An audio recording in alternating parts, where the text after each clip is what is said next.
তাদেরকে আমরা কিভাবে কম্পিউটারটা ফ্রি আছে একটা থাকে, আমাদের একটা কার্ড থাকে, আমাদের প্রতিষ্ঠানের একটা যে আমাদের মানে কার্ড বলছি আমরা যেটাকে, তাই না, অ্যাক্টিভ মেম্বার যেটাকে আমরা বলছি, সেইটা মাসে $1 দিয়ে তারা আমাদের কাছ থেকে কার্ডটা নিল, তার মানে 1200 টাকা। এই 1200 টাকা আমাদের যে দরিদ্রদের জন্য স্কুল খোলা আছে, তাই না, যারা দুস্থ পথ শিশু এতিম বস্তি, এদের জন্য আমাদের যে স্কুলটা আছে সেই স্কুলে আমরা পড়াচ্ছি, খাতা কলম দিচ্ছি, খাবার দিচ্ছি, চকলেট দিচ্ছি, বই খাতা দিচ্ছি, তাই না, টিচারের বেতন দিচ্ছি, বল কিনে দিচ্ছি। তো এই বাবদ কিন্তু তারা আমাদেরকে মাসে $1 হাদিয়া হিসাবে দিচ্ছে।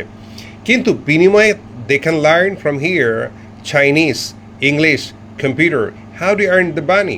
So learning and earning both together, they can earn from here both together, তাই না। এখানে তারা যদি ইংলিশ স্পোকেন শিখতে চায়, it doesn't matter, I can help them to learn American English. তারা যদি চাইনিজ শিখতে চায়,如果他们要学中文的话我可以帮他们啊，这个是不用钱，এটা টোটালি ফ্রি। কিন্তু be a member of Jasim foundation first. হ্যাঁ, তাহলে এই 1200 টাকা দিয়ে তারা যদি মেম্বারশিপটা নেয়, তাহলে কি হচ্ছে, একটা বছর তারা ক্লাস করতে পারছে। কিন্তু মূলত তারা ক্লাস পাবে সপ্তাহে একদিন করে, একদিন হলে মাসে 4টা, 4×48 টাকা তারা অবশ্যই পাবে।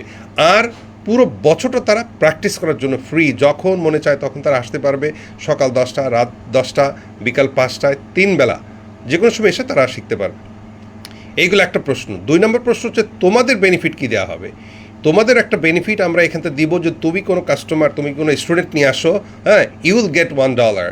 হ্যাঁ, তো এইখানে এইভাবে আমরা জিনিসটা আমরা তৈরি করছি। তোমাদের একটা ইনকাম থাকতে হবে, তোমাদের একটা ভিডিও থাকতে পারে, সেই ভিডিও যে ভাইরাল হলো সেটাতে একটা ইনকাম থাকতে পারে, বা তোমাদের একটা ক্লায়েন্ট বা স্টুডেন্ট নিয়ে আসলে সেখানে তোমাদের ইনকাম থাকতে পারে। তো এইভাবে তোমাদের ইনকামটা আমাদেরকে মানে রেডি করতে হবে। মার্কেটিংয়ের সাথে তোমরা কীভাবে সার্ভাইভ করবা, এটা হচ্ছে মেইন প্রশ্ন। এটাই আমার প্রশ্ন ছিল। এখন তুমি বলো বাকিটা। ধন্যবাদ।